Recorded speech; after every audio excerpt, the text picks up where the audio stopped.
especially in the world of crypto, we have massive examples of how government repression and surveillance have made huge damages. I mean, we all know here the case of Tornado Cash, of course, of persons being persecuted, blacklisting Tornado Cash and everything. So surveillance, we need to understand this, is massive. It's a massive system, and it really impacts on everyone's life. It is something that everyone has to be concerned with. It doesn't just, it's not just about a company or an activist, a political person, or someone, publicly exposed, or someone who is into crypto noise. Someone is something that is for everyone. So repression on developers and crypto people, if one of the biggest examples we can bring, of course, because this is our sphere. But something we would like to focus on is how privacy has basically been criminalized. We can call this an ideological attack somehow. The fact that regular people, are made to think that, if you want privacy, you must be doing something wrong. If you want to be anonymous, it's because you're either a criminal or, someone with bad intentions or a pedophile or something. And this ideological attack has been very effective. Government policies have put this thought in the mind of people, but this couldn't be farther from the truth, really. When it comes to online privacy, it's probably difficult to make people understand. Maybe people who are not super into tech in the first place, it's difficult to make them understand that is something very valuable, because you probably don't perceive it.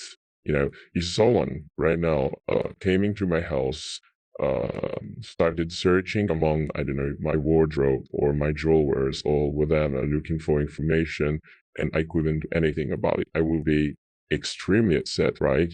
I would be probably terrified also. That's something pretty intense. But if that happened with our data, if it happens, surveilling your phone or surveilling your calls or your computer or whatever, people are like, yeah, that's quite fine. Because we are not educated to online privacy and our presence online. So yeah, there is a massive amount of material out there for people who want to do a little bit of research. There are actually a lot of some very practical examples of how governments from around the world have been violating users' privacy, citizens' privacy. Some examples are actually pretty famous. I believe you are familiar with some publications by WikiLeaks. There is this publication from 2017 that's called Vol 7. It is quite incredible, to be honest.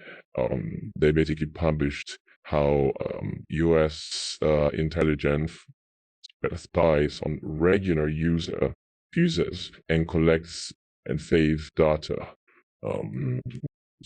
It's pretty interesting, to be honest. Well, other publications, again from WikiLeaks from the same year, 2017, published something similar about CIA. So this tool by CIA called Leaping Angel that was actually designed by Samsung, and it's a tool to record audio from the mic, the built-in mic in the Samsung Smart TV thing, and it collects and stores all the data.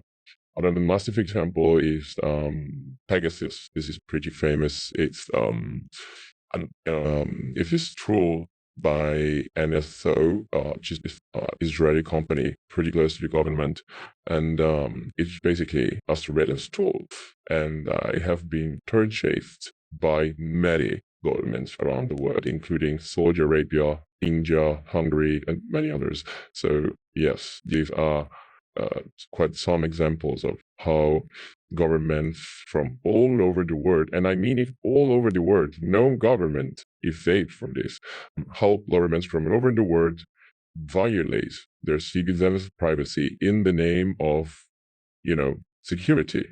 But that's not how security works. And privacy is not just something you can give away so easily in the name of some security.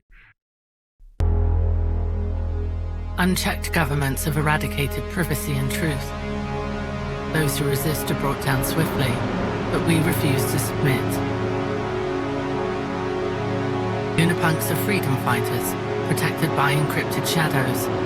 The future we're building is sovereign and uncensorable. The moonlit night is coming.